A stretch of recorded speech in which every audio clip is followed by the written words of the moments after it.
오늘 우리 하나님의 말씀 듣겠습니다. 오늘 마태복음 10장 11절에서 15절 말씀 우리에게 주신 송년주일 말씀입니다. 마태복음 10장 11절에서 15절 말씀입니다.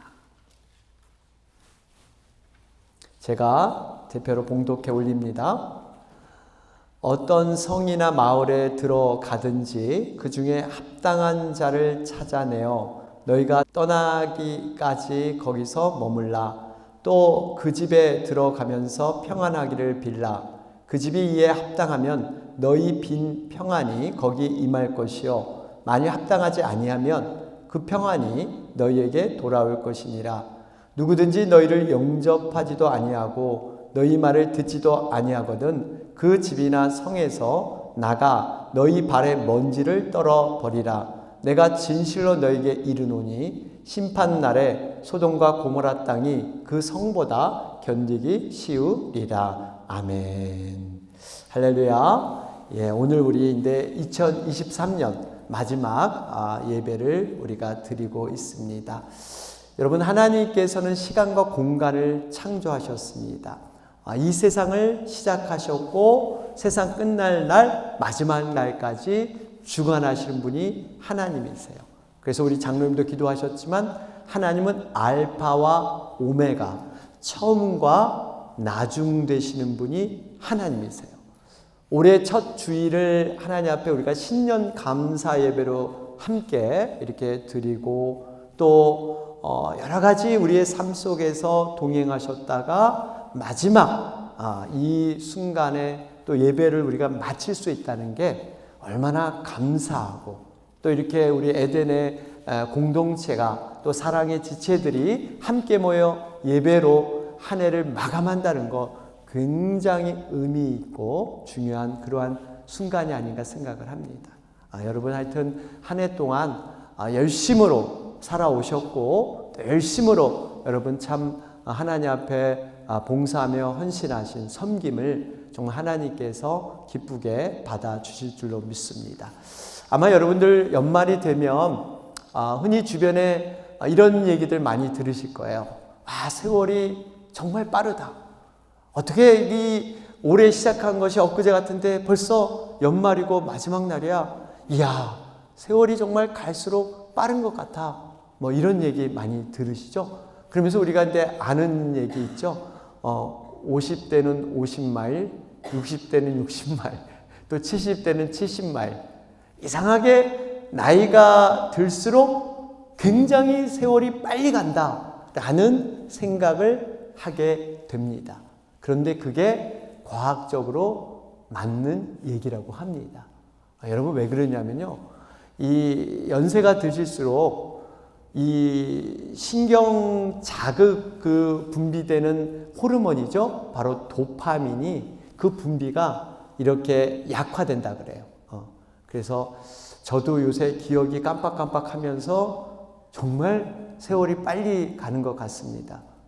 저도 이제 그런 시절에 들지 않았나 생각을 하는데 이게 과학적인 의미가 있대요. 도파민 분비가 자꾸 줄어드니까 이 뇌 기억에 자극을 자꾸 안 주게 되고 또 하나는 이제 반복되는 그러한 일상생활, 시간이 빠르게 가는 것처럼 느끼는 이유는 나이가 들수록 새로운 경험은 줄어들고 익숙함에 젖어들기 때문에 반복되는 일상 때문에 예전처럼 뭔가 다이나믹한 여러 가지 그러한 사건을 경험하지 못하다 보니까 이렇게 시간이 빨리 가는 것처럼 느낀다는 거예요. 또 하나는 기억이 굉장히 단순화된대요. 그러니까 예전에는 젊었을 때는 어떠한 사건이 이렇게 개별적으로 조각조각 자세하게 구체적으로 기억이 났는데 나이가 들다 보니까 이제는 뭉뚱거려서 그냥 나 그때 어디 소풍 갔어? 어디 뭐 뉴욕 갔어? 그런데 젊었을 때는 뉴욕 가서 요것저것이 다 생각나는데 그냥 뭉뚱거려서 기억이 난다고 합니다. 그래서 여러분들 이러한 시간을 어떻게 우리는 이렇게 극복할 수 있는가 이렇게 보니까요. 이런 얘기를 하더라고요. 새로운 경험을 자꾸 도전하래요. 새로운 경험을 자꾸 도전해서 이렇게 이 도파민 분비가 그치지 않도록 이렇게 하는 것. 근데 때로는 우리가 새로운 경험을 시간도 그렇고 우리 또 육신이 약화되니까 많이 못 움직이는 경향도 있는데 또 하나의 좋은 팁을 주더라고요. 그것은 뭐냐면 정말 우리와 친숙한 관계, 좋은 사람과 자주 만나라는 겁니다. 그래서 좋은 얘기, 정말 신앙적인 얘기, 서로에게 소망을 주고 격려하는 이런 얘기들을 자주 나누면 정말 우리에게 이 도파민 분비가 많아진다 그래요. 저는 이것이 목장이 아닌가 생각을 해요. 여러분, 목장 모임이 바로 이런 모임이 돼야 될 줄로 믿습니다. 정말 만나서 서로 좋은 사람 만나서 좋은 그러한 서로 간의 도전과 감동을 주는 이러한 모임이 우리 목장 모임이 아닌가 생각을 합니다. 여러분, 올 한 해를 돌아보실 때 여러분 어떤 생각이 드세요? 우리 개별적으로 모든 분이 다 다른 생각이 아마 드실 거예요. 어떤 분들은 23년 그래도 한 해가 참 감사했던 한 해다. 뭐 이렇게 생각이 드실 분도 있고 또 우리 중에는 또 이렇게 가족들과 이별했던 이러한 아픔을 겪으신 분도 계실 거고요. 또 막상 돌아보면 우리가 좋았던 것보다 섭섭하고 아쉬웠던 이러한 것들이 아마 많이 있을 수도 있을 것입니다. 또 그러면서 문득문득 생각나기는 만일 시간을 좀 돌릴 수 있다면 만약에 우리가 과거로 돌아갈 수 있다면 내가 그때 좀 이렇게 했으면 좋았을 텐데 내가 좀 이렇게 행동했으면 이렇게 말했으면 좋았을 텐데 하는 그런 아쉬움도 분명히 있을 겁니다. 그런데 안타까운 건 우리가 과거로 돌아갈 수가 없습니다. 이미 시간은 흘러버렸어요. 그럼에도 불구하고 우리가 위로가 되는 것은 시간의 주인은 하나님이시라는 겁니다. 때로는 우리가 실수하고 실패한 것처럼 여겨지는 과거일지라도 하나님께서는 그 여러 가지 흠과 같은 우리의 날들일지라도 하나님은 크게 역사하셔서 정말 하나님의 큰 그림 안에서 섭리 안에서 우리를 깨닫게 하신 것도 있고 또 그러한 것을 통해서 하나님의 놀라운 섭리의 그림을 그려 가신다는 겁니다. 이것이 어떻게 보면 우리에게 조그마나 위로가 되지 않나 생각을 합니다. 오늘 우리는 23년 마지막 날을 보내면서 좀 한 가지 우리가 좀 믿음 안에서 한 해를 어떻게 매듭지어야 될 것인가, 어떻게 마무리될 것인가 하는 것들을 좀 여러분들과 함께 생각해 보고자 합니다. 첫째로 우리가 한 해를 마무리할 때요, 무엇보다도 우리가 하나님의 은혜를 기억하면서 감사로 매듭을 져야 합니다. 우리는 정말 다사다난한 그러한 일들이 아마 여러분들 주마간산처럼 머릿속에 스쳐갈 거예요. 때로는 내가 바라지 않던 어려움도 경험했을 것이고 내가 생각지 않던 그러한 고난의 상황도 있었을 것입니다. 어떤 분들은 정말 올 한 해가 내가 살아온 여느 때보다 더 힘들게 여겨지는 이러한 분들도 계실 거예요. 그런데 하나님의 자녀가 가져야 될 이러한 태도가 뭘까? 그거는 어쨌든 하나님 앞에 감사하다는 이러한 태도가 중요합니다. 디모데전서 4장 4절 말씀을 보면 하나님께서 지으신 모든 것이 선함에 감사함으로 받으면 버릴 것이 없나니. 모든 것이 선하대요. 하나님께서 지으신 것, 하나님께서 주관하신 것, 하나님께서 인도하신 모든 것은 선하다, 선하다. 여러분, 우리 사람들은 어떠한 선의 기준이 있습니까? 자신에게 좋은 것, 유익한 것은 선하다고 생각을 하고 그렇지 않으면 악하다, 이렇게 생각들을 합니다. 그런데 우리가 하나님께서 행하신 모든 것들을 우리가 선하다고 받으면 감사할 수 있는 그러한 힘과 근거가 생긴다는 사실입니다. 어디까지요? 심지어 우리를 힘들게 했던 고난의 순간까지도 하나님의 선하심이 들어있다고 생각을 하면 이 모든 것을 감사로 이렇게 고백할 수가 있습니다.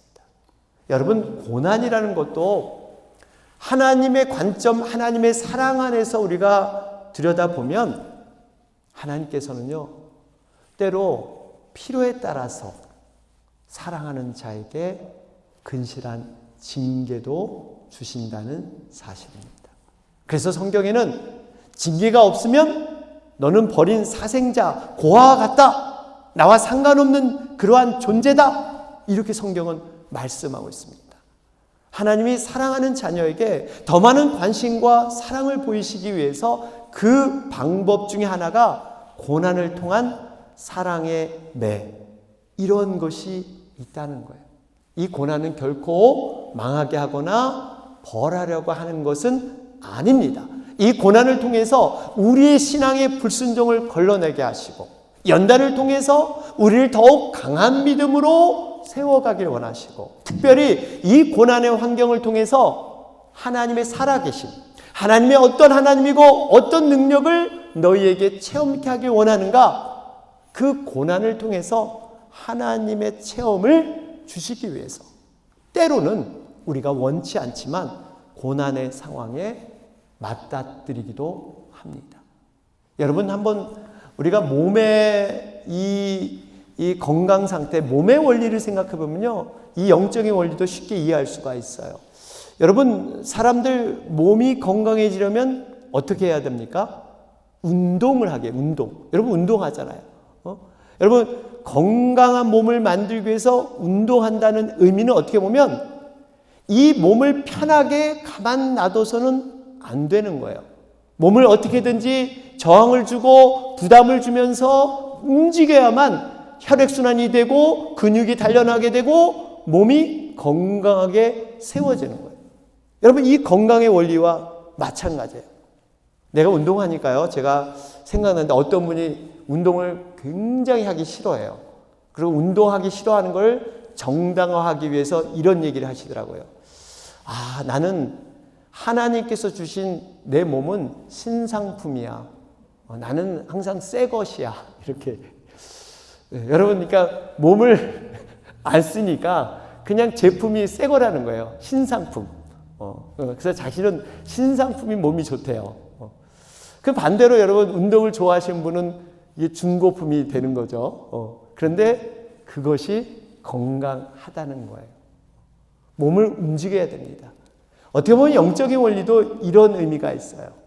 우리가 영적으로 그냥 아무런 안일하게 평안하게 지내면 우리의 영이 건강을 경험하지 못할 수가 있습니다. 고난이라는 때로 우리가 원치 않지만 고난을 통해서, 영적인 긴장을 통해서 하나님께 더 가까이 나가는, 이게 하나님의 특별하신 우리의 인도하시는 비밀입니다. 이렇게 해서 믿음을 견고케 하신다는 겁니다. 여러분, 올 한 해를 돌아보면 정말 여러 가지 어려움과 힘든 것이 있더라도 여러분, 분명히 그 속에는 감사가 있고, 그 고난을 뒤돌아보면 이 고난을 감당할 만한 그러한 힘도 하나님은 동시에 주신다는 겁니다. 고린도전서 10장 13절 우리가 잘 알죠? 사람이 감당할 시험 밖에는 너희에게 당한 것이 없나니 오직 하나님은 미쁘사 너희가 감당치 못할 시험 당함을 허락지 아니하시고 시험 당할 즈음에 또한 피할 길을 내사 너희로 능히 감당하게 하시느니라. 여러분, 우리에게 피할 길도 주시고요, 피할 수 있는, 감당할 만한 그러한 것 외에는 시험을 허락지 아니하신다. 한 해를 마감하면서 우리 모두 고난을 감당할 수 있도록 도와주신 하나님, 그 은혜에 감사로 매듭 짓는 우리가 되시기를 바랍니다. 둘째로 하나를 마감하면서요, 우리의 신앙의 성장에 방해되는, 이 성장에 방해되는 것이 있다면 이것을 떨어버리는 이러한 매듭을 져야 합니다. 여러분, 지혜로운 사람은 어떤 사람일까요? 과거의 잘못된 것들에 대해서 분별해서 그것이 반복되지 않도록 하는 자가 지혜로운 자입니다. 그 실수와 실패의 자리에서 과감히 떠날 수 있는 자. 그런데 안타까운 것은 어떤 분을 뵈면 과거의 어렵고 힘든 일에 대한 기억으로 인해서 여전히 실패한 과거의 생각과 감정에 모두 묶여 있다는 거예요. 그래서 현재를 전혀 진행하지 못하고 과거의 실패 가운데 갇혀져 있어요. 여러분, 이 과거에 묶인 모든 실패와 연약함을 우리는 벗어버려야 될 줄로 믿습니다. 여러분, 시간의 주인은 하나님이세요. 과거도 그렇고 미래도 다 하나님이 주관하신다. 모든 것은 다 하나님의 때가 있다. 이게 전도서의 말씀이죠. 전도서 3장 1절 말씀을 보시면 범사의 기한이 있고 천하 만사가 다 때가 있나니. 여러분, 이 세상이 우연한 것처럼 보이지만 모든 것이 하나님의 때를 통해서 그 목적이 이루어지고 있다는 거예요. 날 때가 있으면 죽을 때가 있습니다. 헐 때가 있으면 세울 때가 있습니다. 말을 해야 할 때가 있으면 잠잠해야 할 때가 있습니다. 울 때가 있으면 반드시 기쁘게 웃을 때가 있다는 거예요.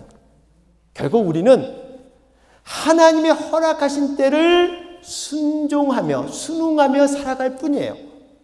그러면서 이렇게 순응하며 살아가는 자들에게 하나님께서는 모든 때에 합력하여 선을 이루시는 이러한 믿음의 능력을 보여주시는 줄 믿습니다. 그러면서 전도서 3장 11절 말씀에도 이렇게 기록되어 있죠. 하나님이 모든 것을 지으시되 때를 따라 아름답게 하셨고 또 사람들에게는 영혼을 사모하는 마음을 주셨느니라. 그러나 하나님이 하시는 일의 시종을 사람으로 측량할 수 없게 하셨도다. 여기서 여러분, 모든 것을 지으시되 때를 따라 아름답게 하셨어요. 때를 따라 아름답게. 여러분, 우리가 정말 하나님의 모든 것을 선하다가 여기고 그 선함을 인정하고 우리가 이것을 받아들이면 모든 것이 때를 따라 아름답게 여겨진다는 사실이에요.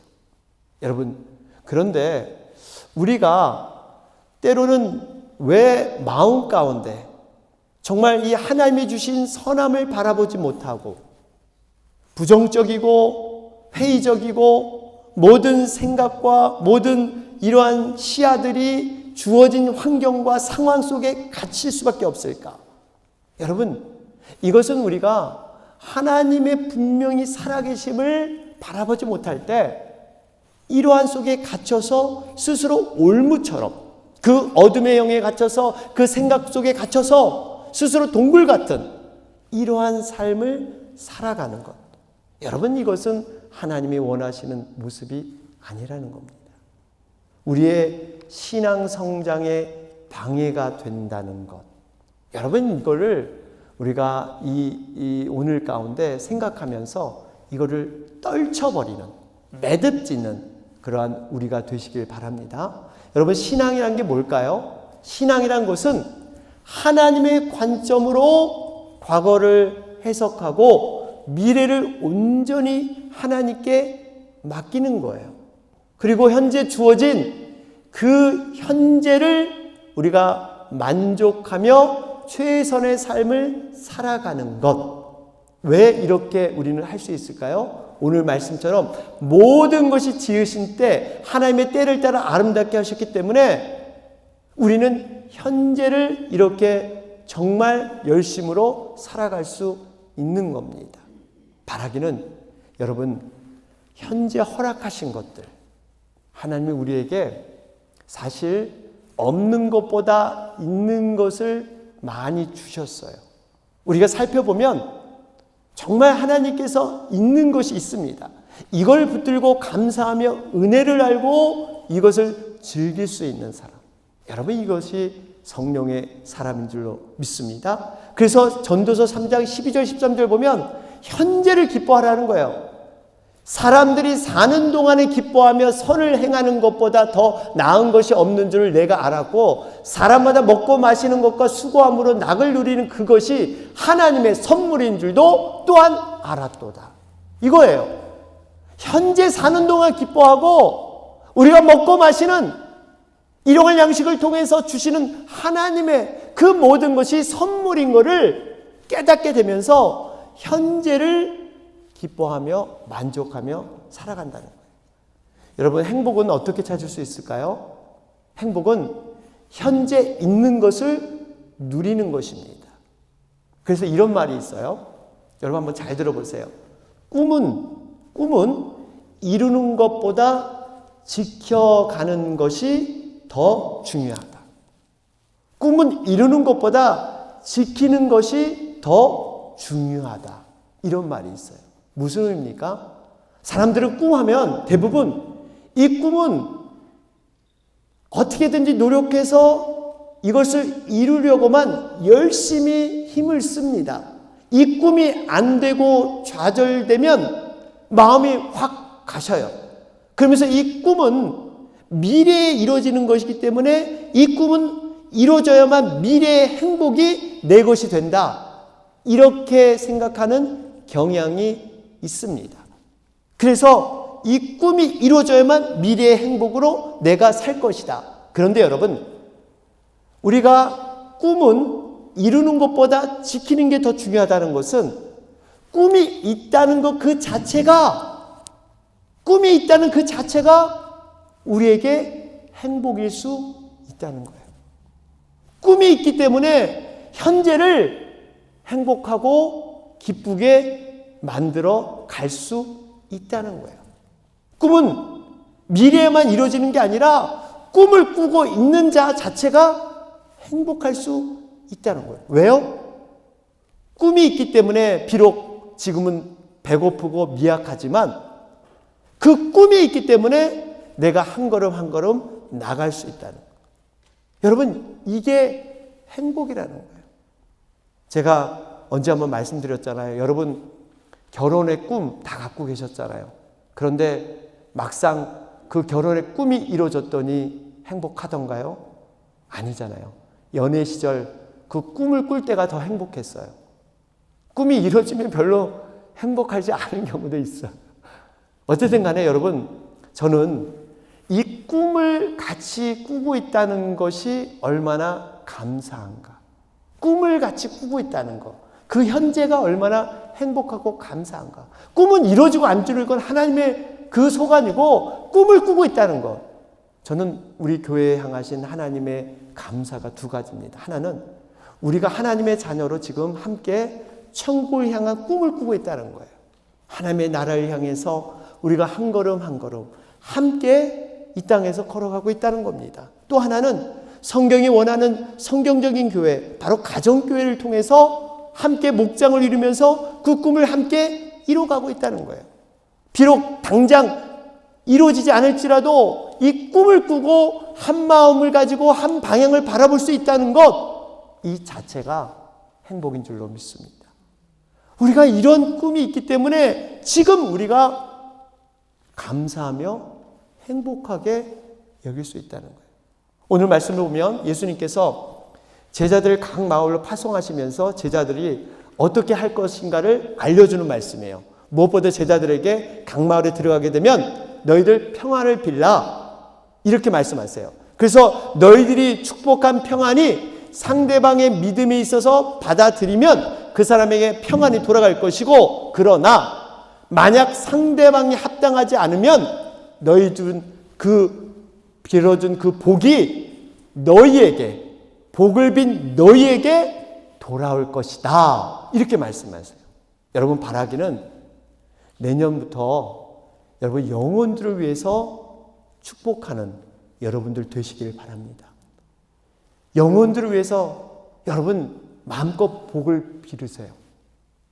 여러분, 이것이 뭘까요? 바로 중보기도입니다.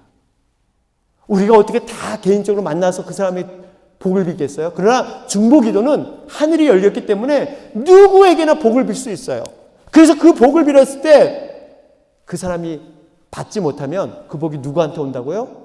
복을 빈 사람한테. 하나님은 결코 손해보게 하지 않습니다. 결코 공짜가 없어요. 그 복이 다시 자기에게 오는 거예요. 여러분, 중보기도에 힘쓰시길 바랍니다. 그런데 안타까운 것은 평안을 빈다고 해서 모든 사람이 그것을 좋아하고 환영하는 것은 아니다, 이렇게 말씀하세요. 제자들이 평안을 빌 때 세상 말로 콧방귀도 안 뀌고 반응하지 않는, 제자들의 말을 듣지 않는, 영접도 하지 않는, 다시 말해 너희를 핍박하는 경우도 있을 것이다. 지금 그 얘기를 하고 계세요. 저도 얼핏 생각나는 건 대학생 선교단체에서 제가 간사로 사역하는데, 근데 제가 출신 있는 대학에 그 후배들을 돕느라고 한 번은 이제 우리 그 성경 공부하는 팜플렛을 들고 기숙사에 찾아갔어요. 저도 기숙사 출신이기 때문에 너무나 잘 압니다. 그런데 어느 기숙사에 주면은 그래도 선배가 왔기 때문에 그저 이렇게 종이를 받아서 책상에 두는데, 어떤 데 들어가니까 정말 저보다 몇 년 차이 난 시꺼먼 후배죠. 이걸 딱 봤더니 종이를 구기작구기작 던지더니 밖으로 팍 던지면서 나가세요. 와, 이런데 정말 인간 같아서는 야, 이게 정말 이런 취급을 받나. 제가 참 그때 힘들더라고요. 그런데 제가 그 종이를 주워서 나오는 순간 성령님께서 다 그런 깨달음을 주시는 거예요. 그래, 잘했다. 네가 나의 고난에 함께 동참해서 내가 정말 기쁘다. 네가 나의 고난에 조금이라도 동참해서 내가 기쁘다. 여러분, 우리 주님이 고난과 핍박을 생각하면 우리가 받은 것은 아무것도 아니죠. 지금 제자들에게도 지금 이런 일들이 일어나지 않았을까요? 사람이 깊은 상처 가운데 하나가 거부당하는 겁니다. 거절당하는 거예요. 나는 기도해주고 어쨌든 사랑으로 섬기려고 했는데 거부를 당할 때, 거절당할 때, 여러분, 이 상처가 굉장히 깊을 수가 있어요. 제자들이 정말 복을 빌어주고 평안을 빌어줬는데 거절당하니 그 마음의 상처가 얼마나 심했겠어요. 이럴 때 예수님의 행동 지침이 뭐냐면 이겁니다. 그 집이나 성에서 네가 나가서 발에 먼지를 떨어 버리라.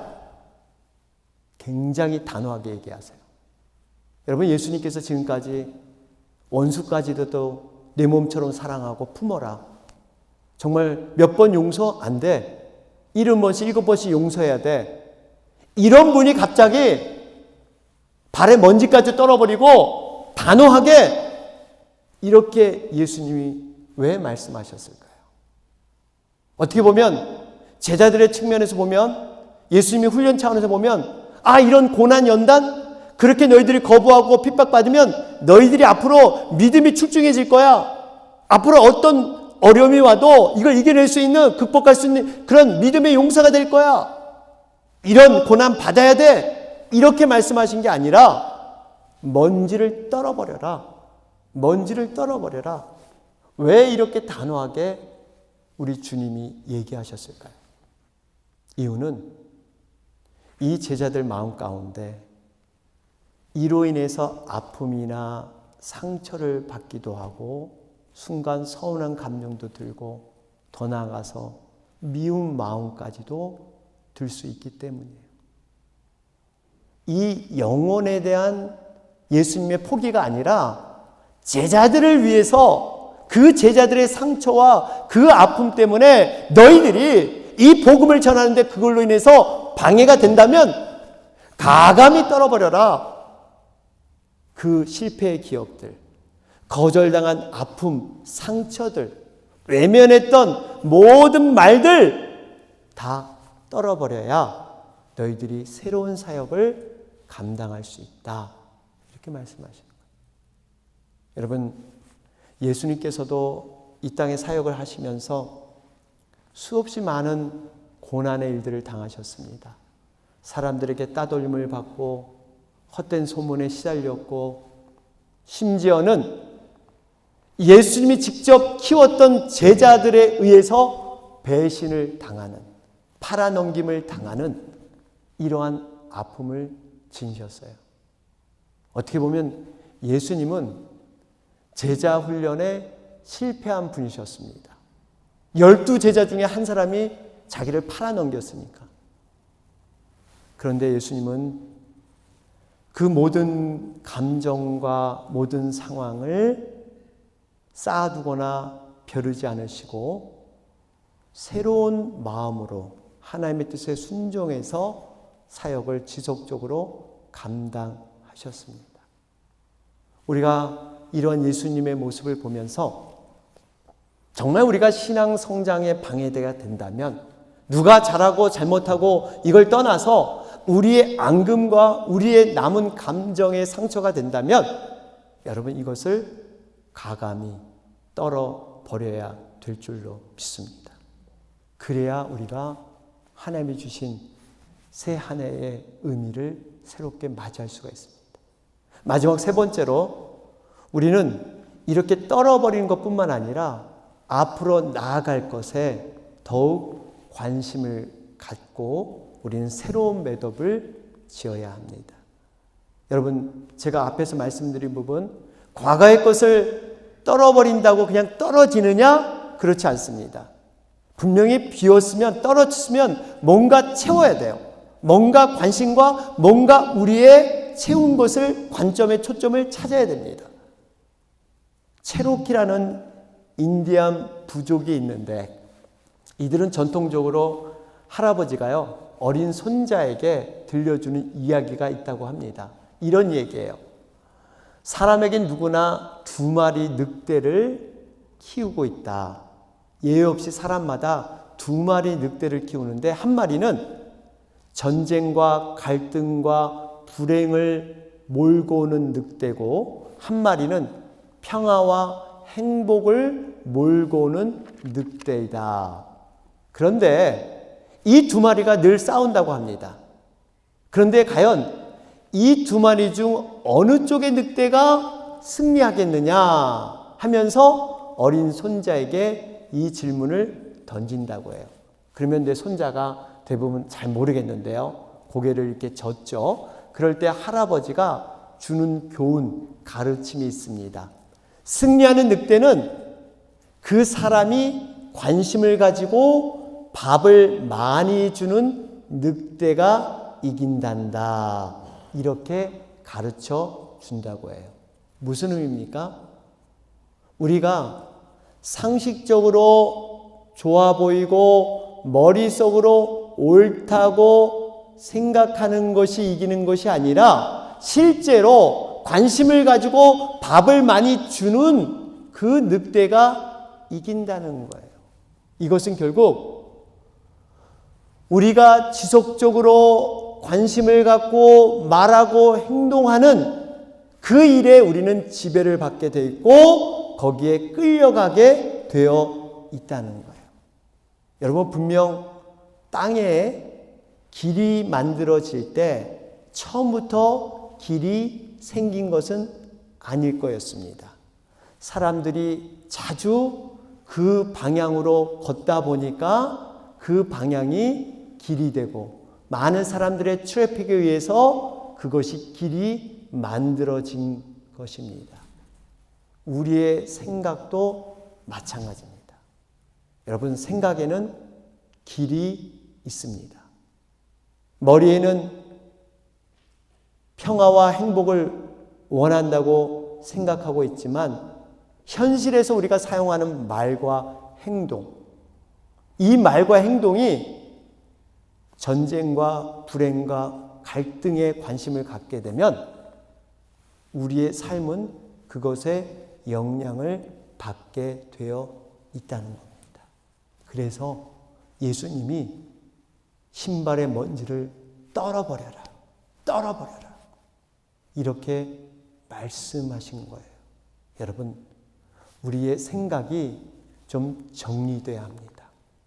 한 해를 마감하면서 정말 성령께서 기뻐하지 않는 일, 덕이 안 되는 일, 이런 일을 매듭지고 하나님이 원하시는, 성령께서 원하시는 그 일에 더욱 관심을 갖고 집중해야 될 줄로 믿습니다.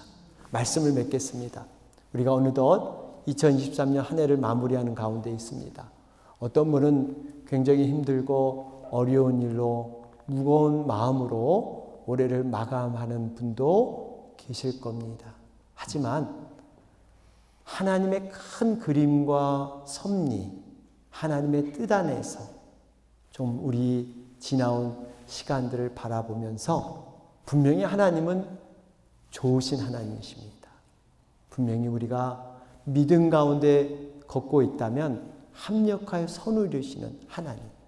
비록 고난의 어려움의 상황이 있을지라도 하나님은 그것을 새로운 선으로 바꾸시는 놀라운 능력의 하나님이십니다.